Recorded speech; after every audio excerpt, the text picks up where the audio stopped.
This is Midnight Sun. The title of today's program is A Confederacy of Dunces, Climate Denialism and Mass Manipulation. A Confederacy of Dunces was the title of a stark novel by John Kennedy Toole, which won the Pulitzer Prize for Fiction posthumously in 1981. But it could also be one of the representative titles of all times, with a humanity that sometimes seems to be going mad, with millions of people living immersed in absurd conspiracy paranoia, lacking of all sanity, with an extreme polarization based on the mental manipulation that is taking place through social networks. A manipulation that makes many people believe that their opinion is worthy as anyone else's, even the well-formed and established opinion based on facts, the opinion of scientists. This is what we will talk about towards the end of this program. Today we will mainly talk about climate denialism and its connections with big corporations and certain political sectors. Today we are going to remember that we have a serious problem in the medium term: climate change and the mass extinction of species.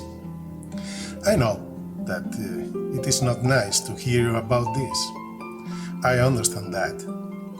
And I wouldn't want you to turn off the radio or press pause and get out of this podcast, because although it is not pleasant to listen to, we have to make the effort to look our reality in the face. We have to look it in the eye if we want to have a future. And I guess that you, like anyone else, will want to have a future. In any case, we will end this program with a hopeful closing. We will end with a happy ending like in Hollywood movies, and we will make a call to action. But let's start with a quote from the French philosopher Voltaire, who said, "The more often a stupidity is repeated, the more it gets the appearance of wisdom." This is something that is happening in our times. If you think this program does not concern you, you may be wrong. Keep in mind that we are talking here about the common good, the good of all life, the good of the planet. And on that planet, which is a kind of ship sailing through the universe, all of us who inhabit her depend on each other. Think that the good of all is also your own good. That is why this program concerns you, and very much so.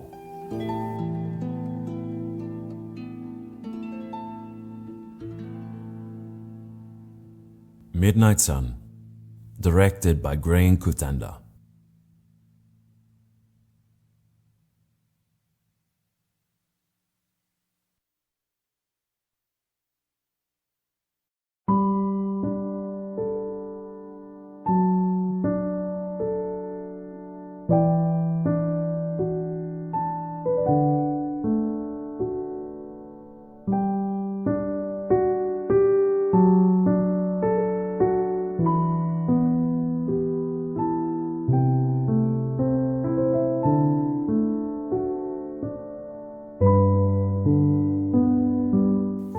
So welcome to Midnight Sun.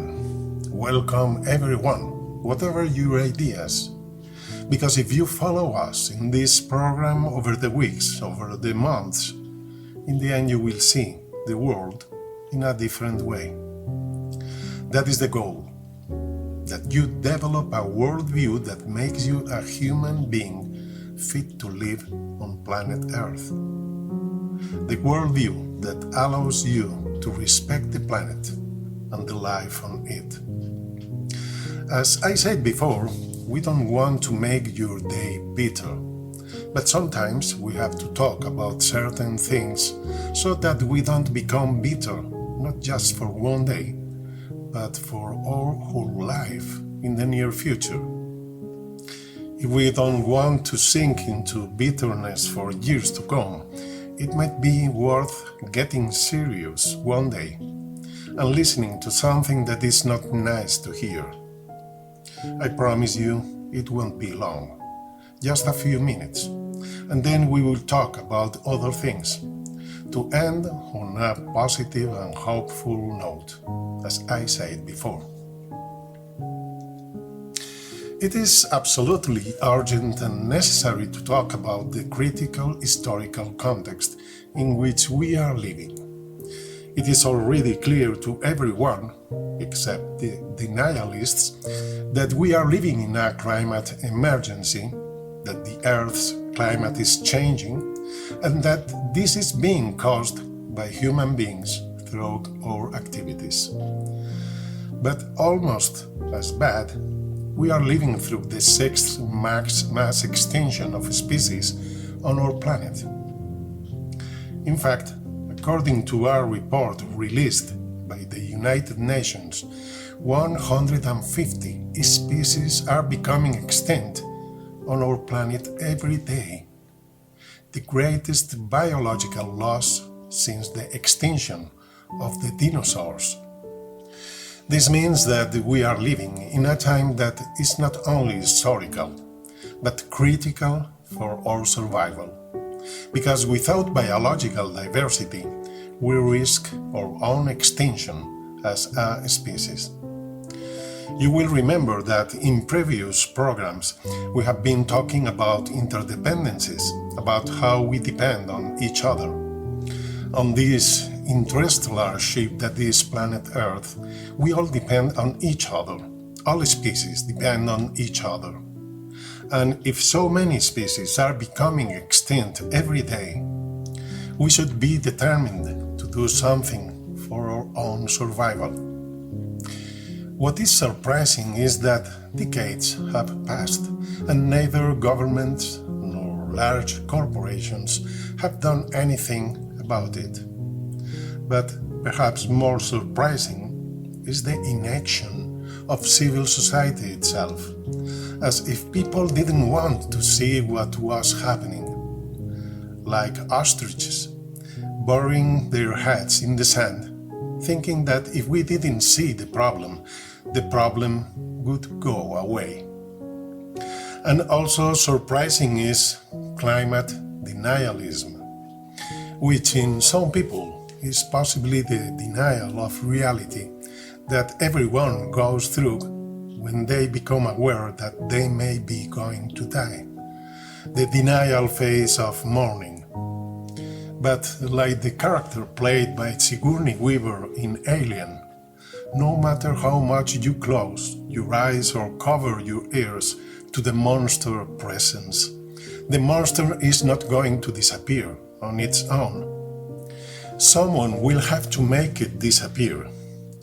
And if neither governments nor markets do enough, you will have to take responsibility as an inhabitant of the earth in a historical context like never before.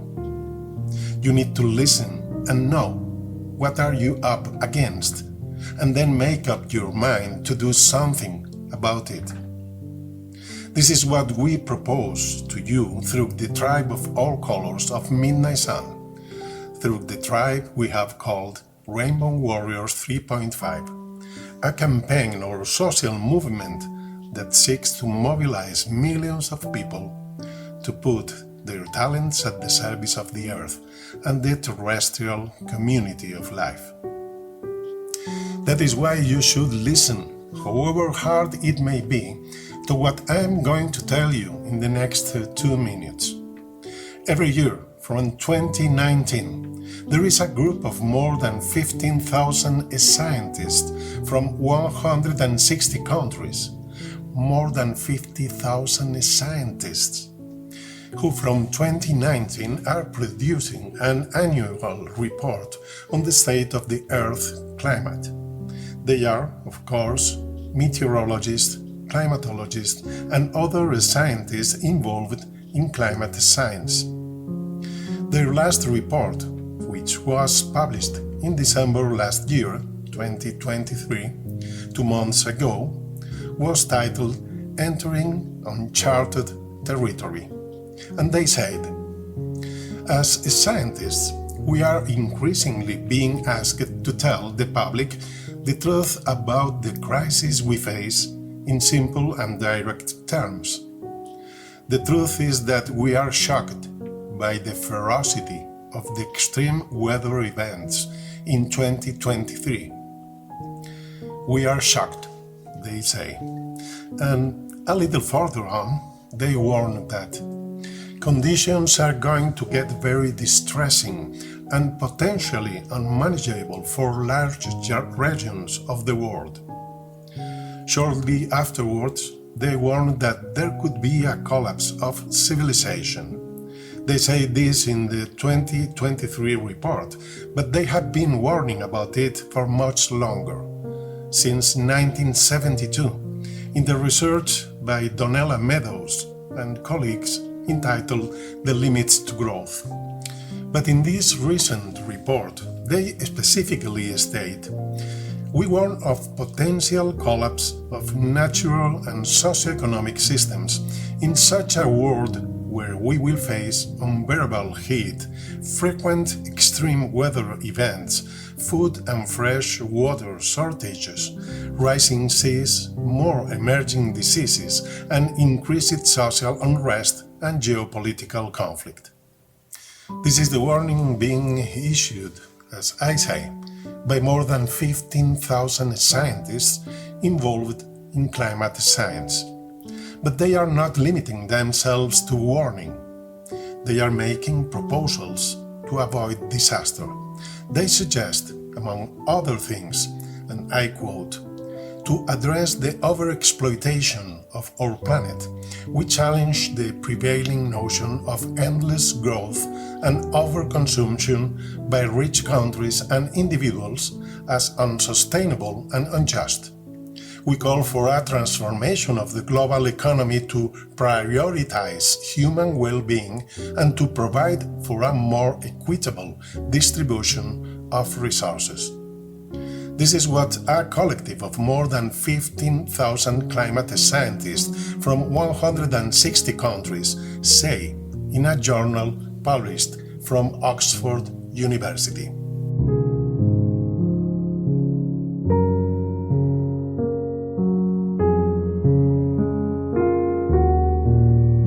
Midnight Sun is a radio program that seeks to foster the process of social transformation needed to address the social, climate, and extinction emergency we are now entering. Our goal, that you put your talents at the service of the Earth and the terrestrial community of life. Join the tribe at the Midnight Sun, the social media hub of the Rainbow Warriors 3.5 global campaign.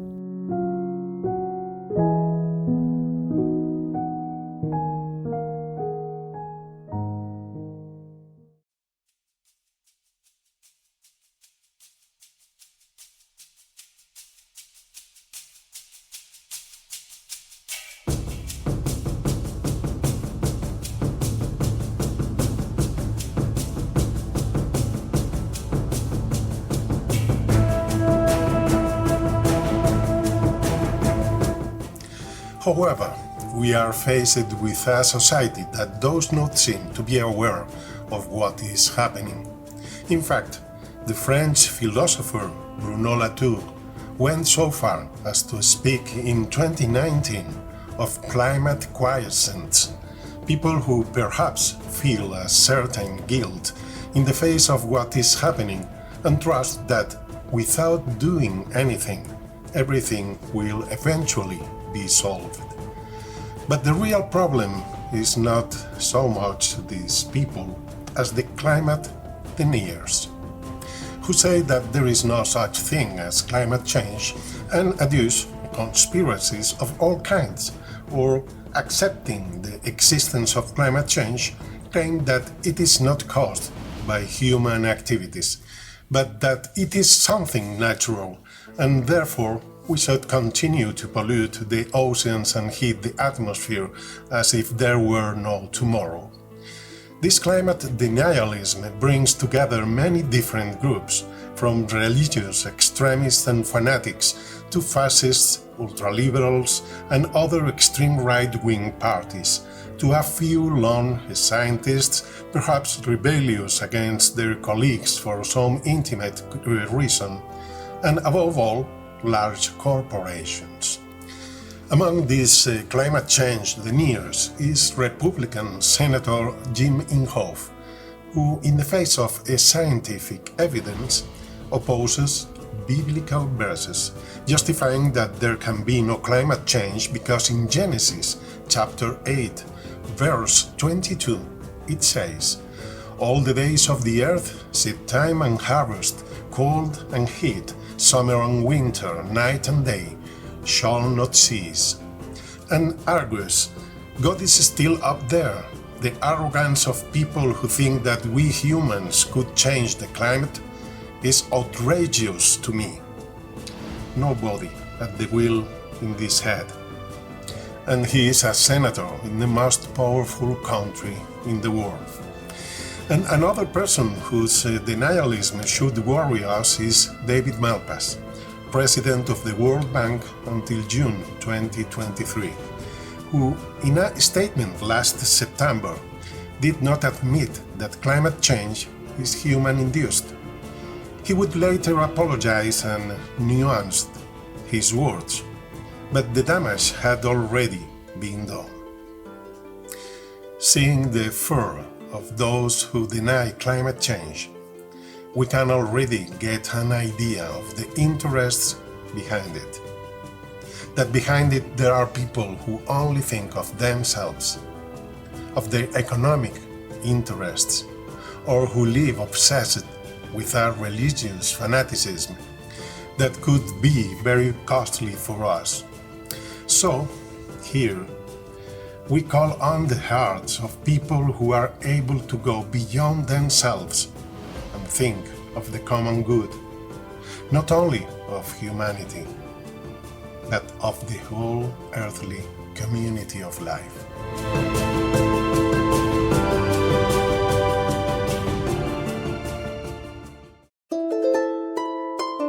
If you focus your life on yourself, if you don't care about the suffering of other people, of other beings, if you don't care about what happens to the earth and her community of life,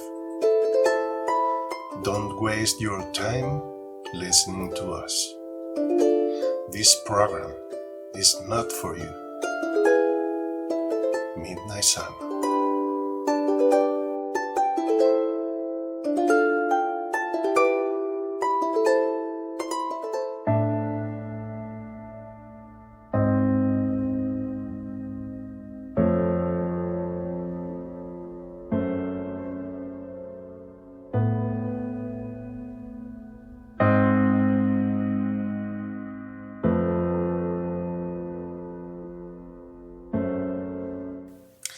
But where does this climate denialism come from?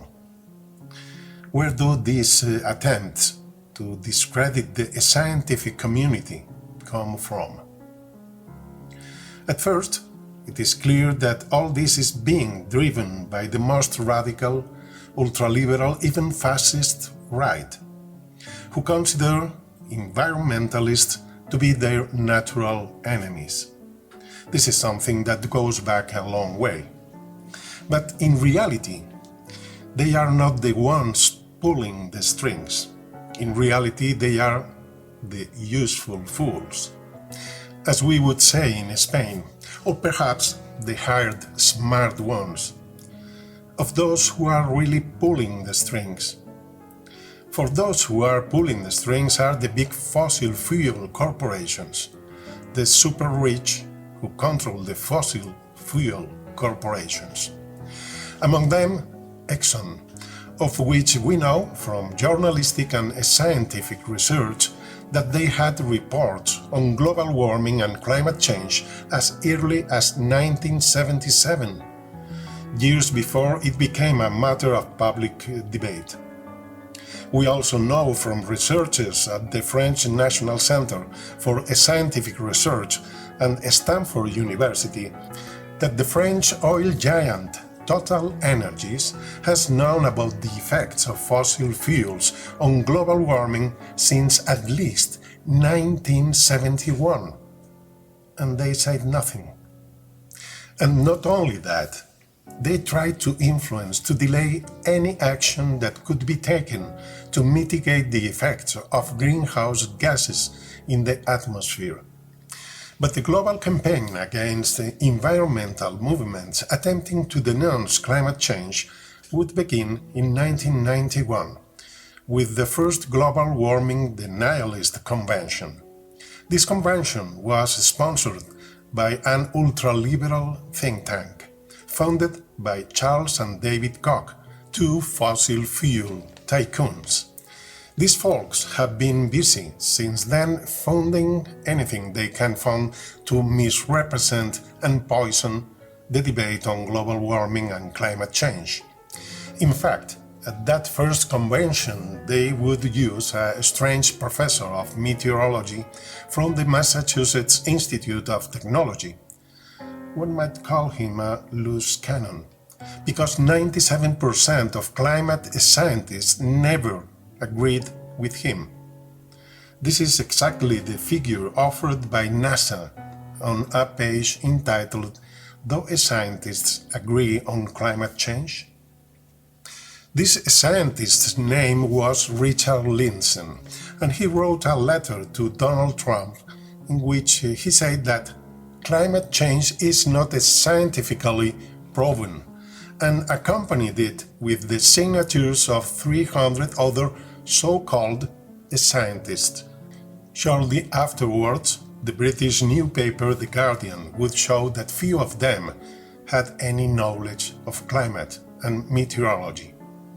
This has been a pattern of climate denialism, to add signatories who, if you look closely, in detail, you realize that they don't know what they are talking about. Yet they got the headline in the news, which is what most people are left with.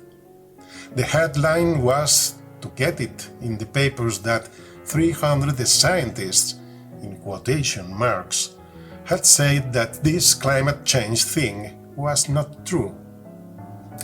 But the shamelessness goes so far that the Koch Industries scientists themselves, from the Koch brothers Fossil Fuel Corporation, were the ones who began to introduce conspiracy theories into the climate change issue. Paradoxically, these scientists claimed that climate change was a hoax by the economic elites, as if the Koch brothers were some little sisters of charity just passing through, when they had been on the Forbes list of the richest people on the planet. The Koch brothers have also been driving the Tea Party through Marco Rubio, Sarah Palin, and Mike Pompeo, and have been at the forefront of the energy lobbies, seeking at all times to paralyze the debate on global warming and climate change by organizing conferences, issuing fraudulent reports, funding denialist publications, and buying wills to cloud public opinion. And as might be expected, social media has been a tool that the economic powers pushing climate denialism have used on a massive scale. A group of researchers from the French National Center for Scientific Research recently conducted a study on the social network Twitter, now X, with regard to climate denialism. They concluded that there is indeed an attempt to manipulate public opinion on climate change on this important social network, specifically by detecting bots, that is, fake Twitter accounts behind which there is not a person, but a computer program that launches tweets to generate trends based on certain interests, they found that in February 2022, 71% of Twitter users were climate denialist bots, while 6% of bots favored the thesis of the existence of human-induced climate change. But interestingly, they detected that since February 2022, the increase of denialist bots increased by 400% only in the United States. 400%.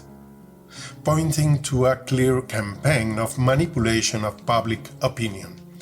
The French researchers claim that, according to their data, Twitter has been an active site of conversion to climate skepticism since before February 2022, but that it got worse when Elon Musk took control of Twitter. Before Musk, researchers detected 30% of denialist accounts on the social network between 2019 and 2022. With Musk's arrival, denialist accounts have increased to 50% of the network.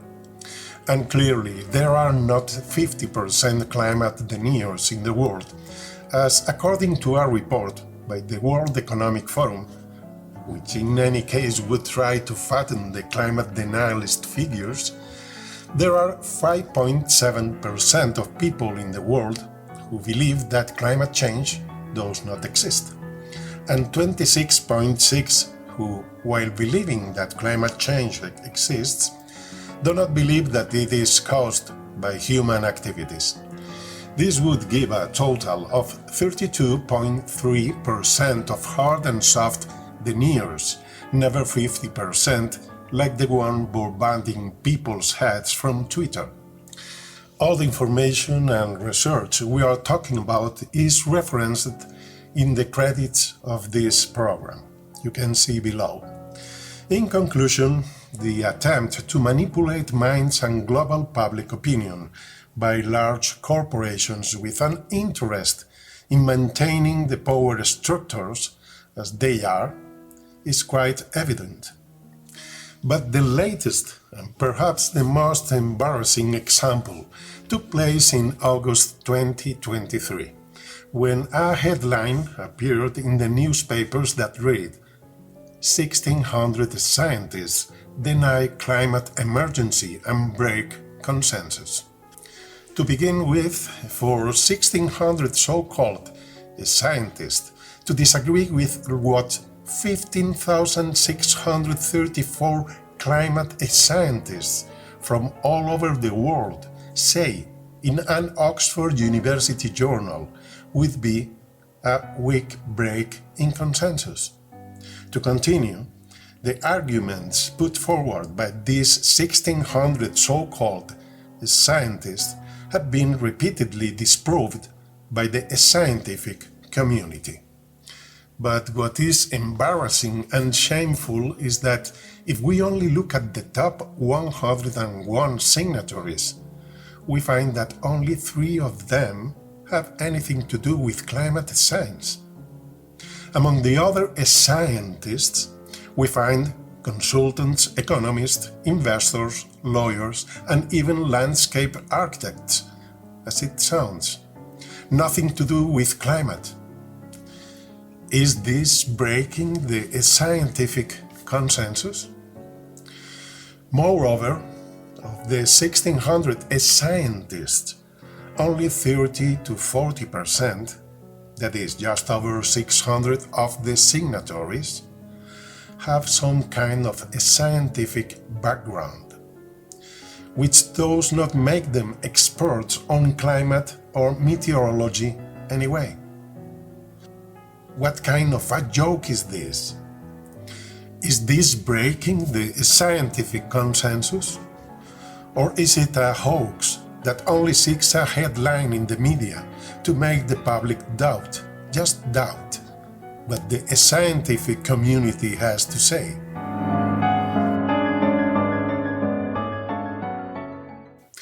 The scientific consensus on the human-induced climate emergency is not an opinion or something that is decided by a vote.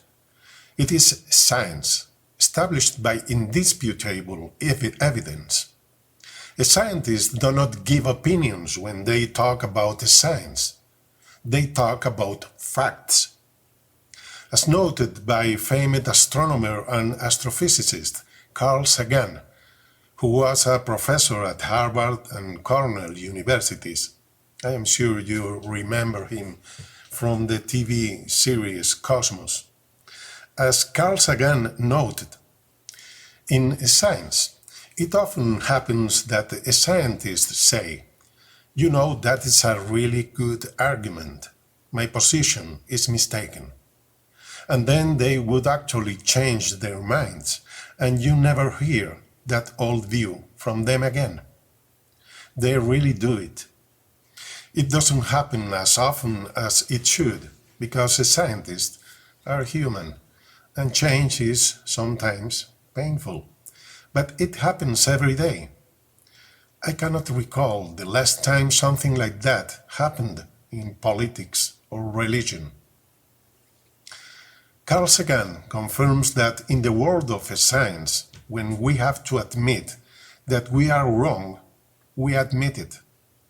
It will cost more or less to admit it, but we will admit it. Something that does not happen in politics or in religion. When the vast majority of the scientific community of climate experts, 97%, according to NASA, affirms that climate change exists and that it is caused by human activities, when 97% of the scientific community agrees on this, to doubt about it is because there are political or economic interests behind it. So, let us stop paying attention to the Dunces in their Confederacy. Objects are not suddenly going to float in the air, no matter how much you believe that the law of gravity does not exist. The scientific consensus on climate change is established by scientific evidence that has been peer-reviewed and verified by thousands of climatologists. If someone wants to play the role of the know-it-all brother-in-law, stick to family gatherings, but stop intoxicating public opinion and the world through social media.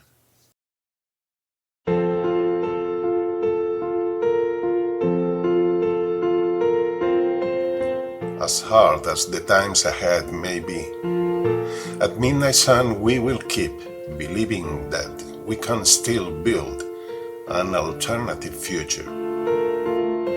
Our secret, radical hope, however unreal it may seem.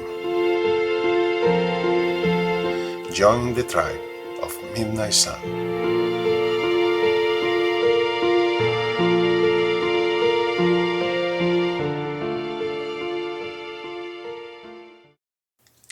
We go now to a story from the Earth Stories collection, a story belonging to the Zulu people in Africa. It is a story that has a lot to teach us and is somehow related to everything we are talking about today. This story goes like this.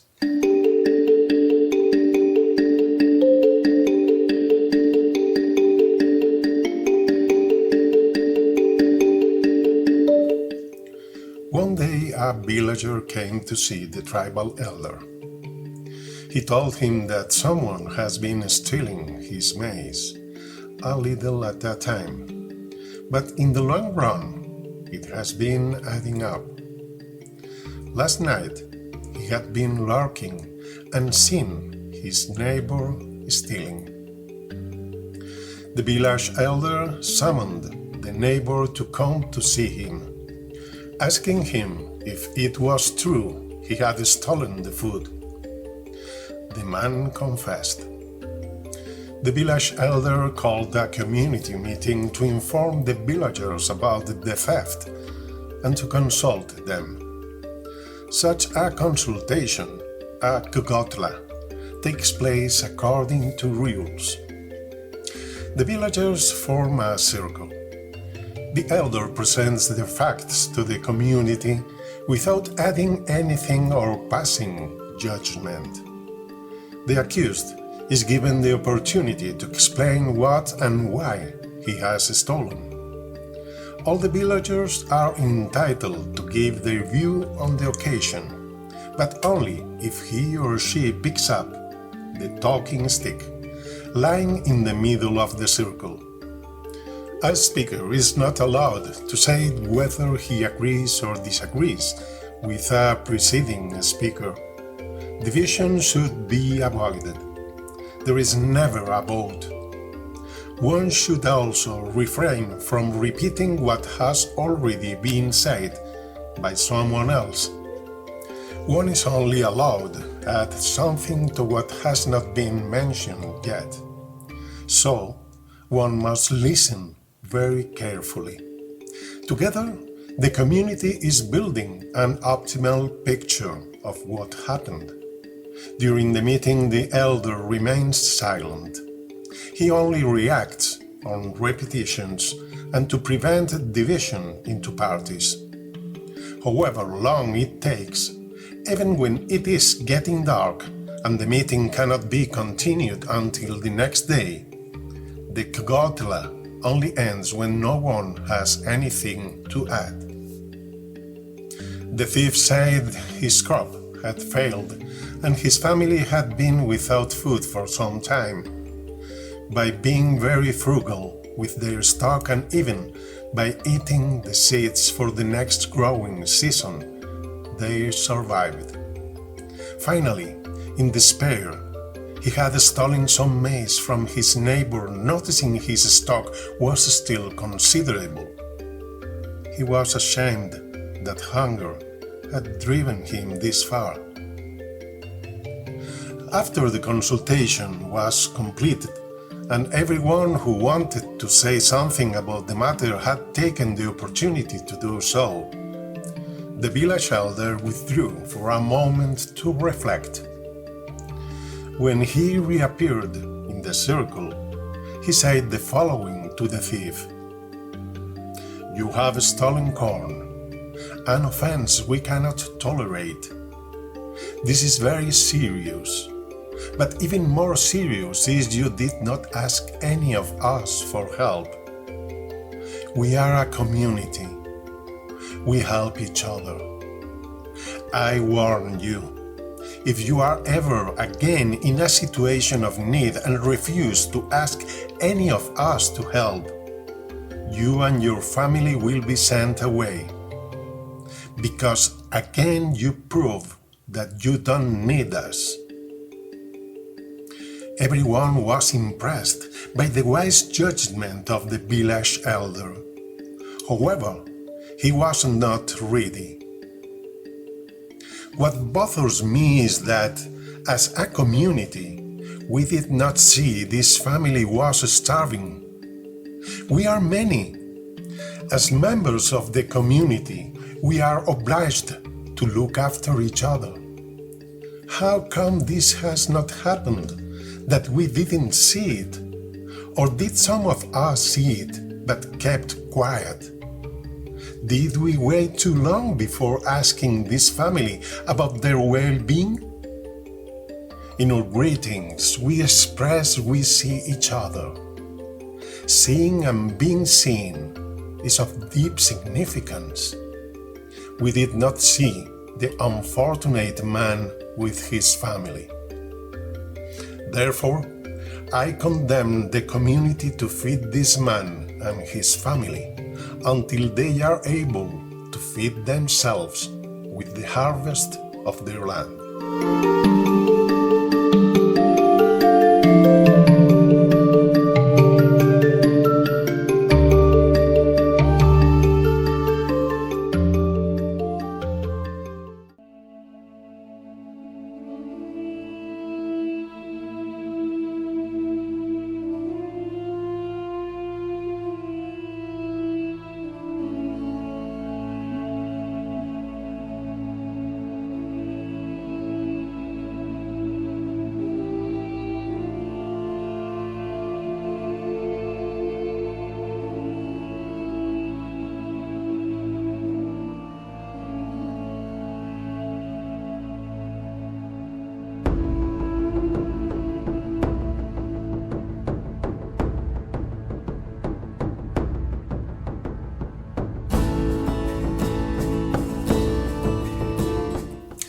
In the world of climate denialism, even in the world of conspiracy paranoia, one often hears the phrase, "My opinion is as valid as anyone else's." The answer to this should be, not necessarily. There are many people who confuse equality of vote in a democracy, where all votes are worth the same, as they should be, with equality of opinion, when opinion and vote are not equivalent. As Isaac Asimov, professor of biochemistry at Boston University and one of the most famous science fiction authors, pointed out, there is a cult of ignorance in the United States, and there has always been. The strain of anti-intellectualism has been a constant thread winding its way through our political and cultural life, nurtured by the false notion that democracy means that my ignorance is just as good as your knowledge. Everyone has the right to express their opinion freely, as stated in the Universal Declaration of Human Rights. And all opinions must be heard, as in the Zulu story. But an opinion is always subjective. It is not an unquestionable truth. Moreover, while all votes are worth the same, not all opinions are worth the same.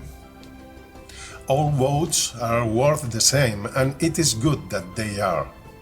This marks the democratic consensus that we have given ourselves in the most advanced societies in the world. But not all opinions are worth the same, and it is also good that this is accepted and assumed, because a wise society values its people of wisdom and knows that the opinions of these people are more valuable than other opinions, because they are opinions which are more grounded than others in wisdom, experience, knowledge, and good sense.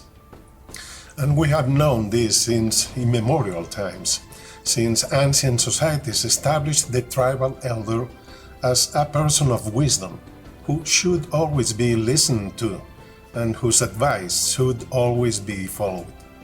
In most cases, because of their wisdom, these elders never had real power within the tribe, but their words were listened to and, more often than not, were faithfully followed. That is how this culture survived for thousands of years. And that is how, by listening to the elders, you were able to come to life in a species that managed to survive.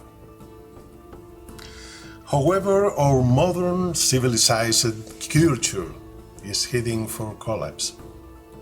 After only 5 centuries since its birth. What is the difference? Where are we going wrong? The answer is that in our present civilization, we listen more to the merchants than to the wise, and we listen more to the smoke peddlers hired by the merchants, who are many politicians. We value more the words of a fool who has made many millions of dollars in their business, or who was born already rich, than the words of people of wisdom. That is why we are heading for collapse. That is why we are heading for disaster. But this path is not the only one possible, nor is it inevitable. It is up to you to change the course and take a different path.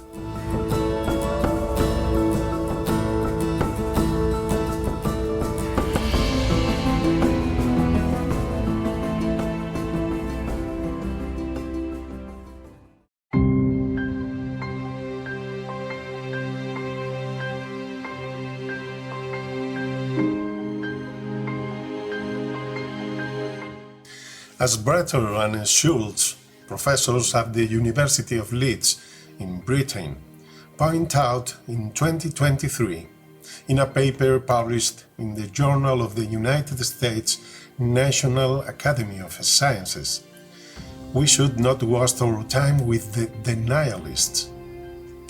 They say that the question is not whether we have to tackle climate change, but how we are going to tackle it, because we only have time to act.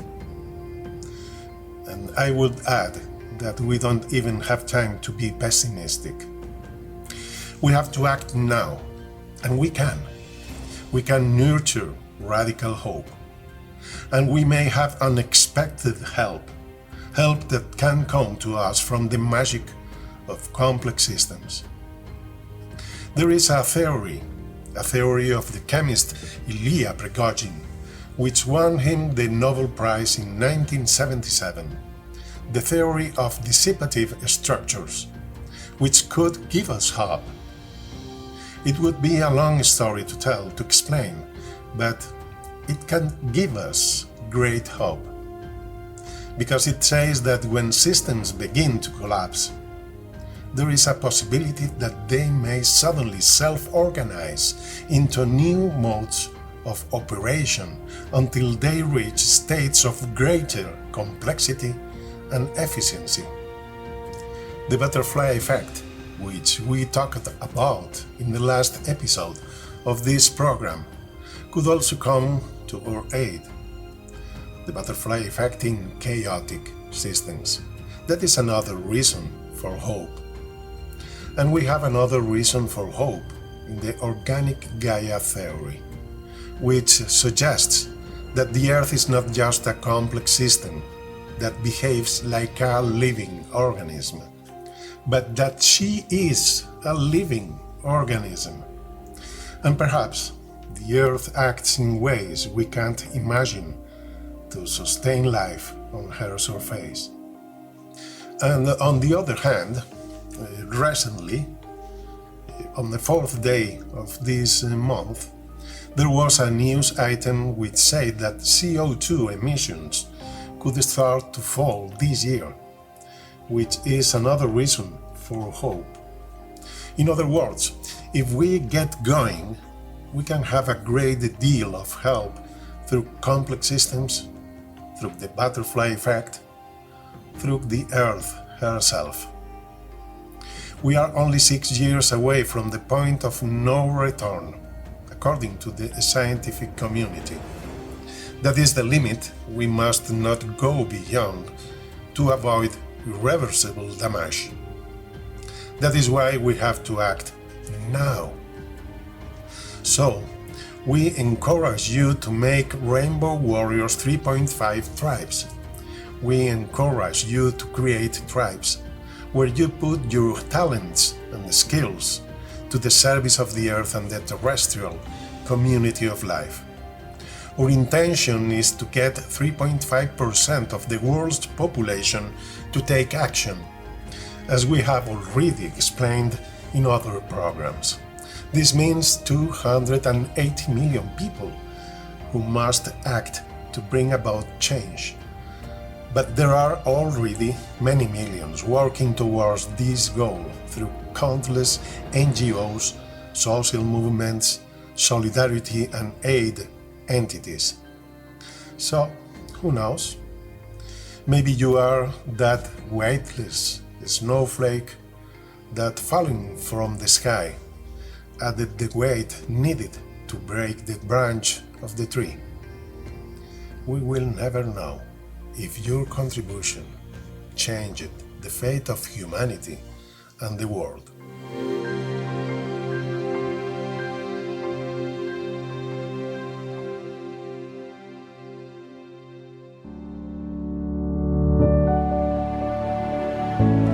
Do you know the Earth Charter?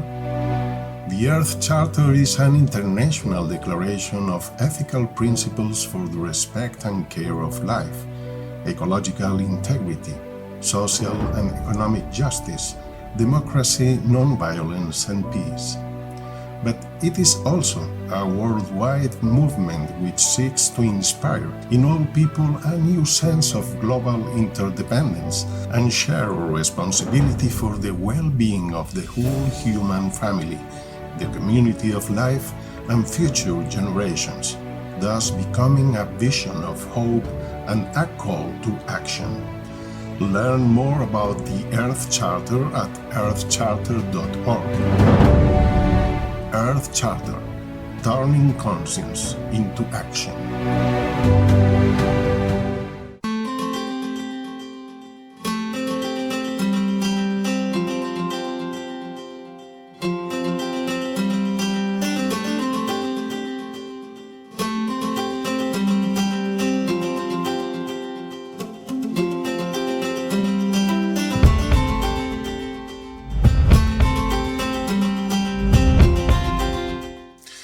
Well, we are going to have to wrap up our program today, which seems to have got a bit out of hand in terms of time.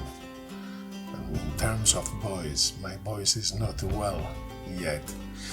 Today we have talked about many things. We have started by talking about the critical historical context in which we find ourselves with a climate emergency and a mass extinction of species that we cannot ignore. We have been talking about the scientific consensus in which more than 15,000 climate and weather scientists are telling us that the situation is really serious, that we must act now and that we must even change the global economic system. We have been talking about climate denialism, which arises from religious extremist positions, ultra-liberals, extreme right-wing parties, some lone scientists, and of course, the big corporations, which are the ones that have really been pushing climate denialism for their commercial interests. Here we should highlight the fossil fuel corporations and above all the brothers Charles and David Koch, two of the richest men in the world, who have been trying in every way possible to prevent talk of global warming and climate change. We have been talking about the energy lobbies, which have been trying to paralyze the debate on the climate emergency. We have been talking about how public opinion has been manipulated through social media to make people doubt the scientist community, who are saying that we are facing serious climate change caused by human activities. And we have talked about an absurd and embarrassing report signed by 1,600 so-called scientists, where we only find 3 climate scientists in the first 101 signatories, accompanied in their signatures by consultants, economists, investors, lawyers, and landscape architects, who have no idea about climate and meteorology. We have said that the problem with these fake reports is that even if they are eventually exposed, the damage is done, because the vast majority of people are left with the headlines in the news and end up believing that there is no scientific consensus. And we have been talking about the fact that not all opinions are worth the same, that the opinions of the wise people should be given priority. And this means, in the case of climate change, listening to the scientific community. Finally, we have brought up radical hope and said that we must take action, that we can change things, that we can avoid disaster, that there is still time, but that we have to get down to work now, because we do not have time even to be pessimistic. We encourage you to take action through Rainbow Warriors 3.5, creating tribes to put your talents and skills at the service of the earth and the terrestrial community of life.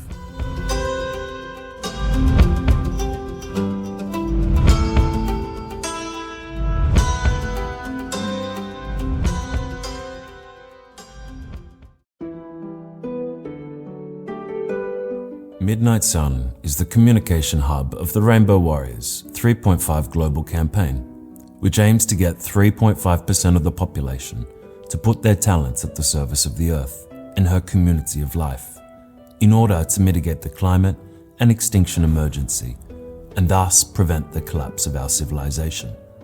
But for that, we need help.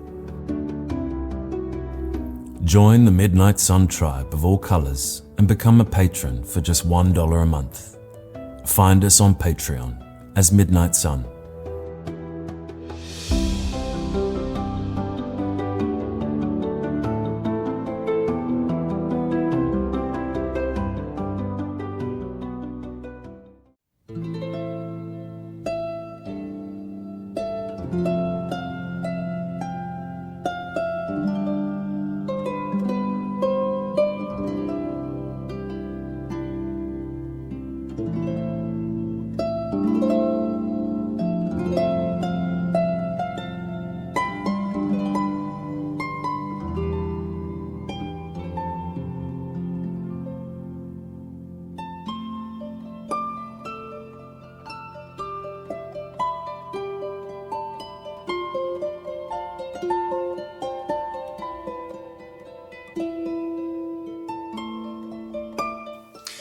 This is the end of Midnight Sun.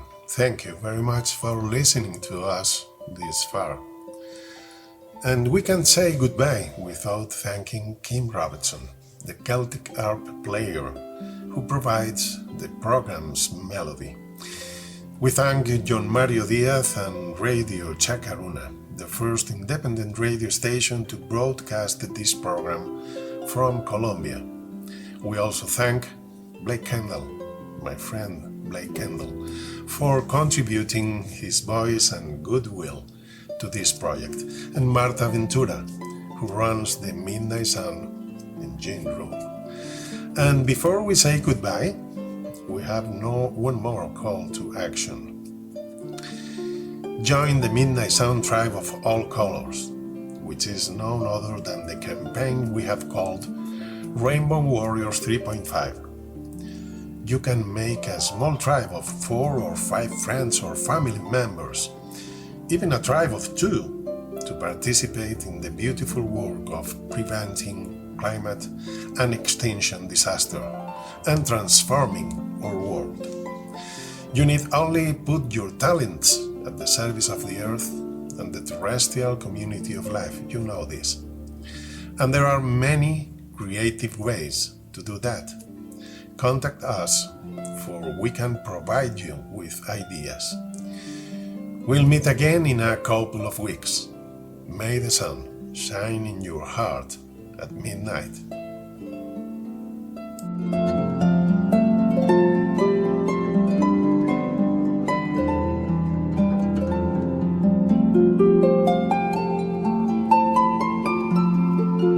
To avoid the social collapse we are heading towards because of the climate and extinction emergency, we are going to need 3.5% of the population to take action. That means we need help. Lots of help. If you have an independent radio station and want to share Midnight Sun's radio programs on it, find out more at midnightsun.com.es/broadcasting. Midnight Sun, the social media hub of the Rainbow Warriors 3.5 global campaign.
Midnight Sun, el sol de medianoche.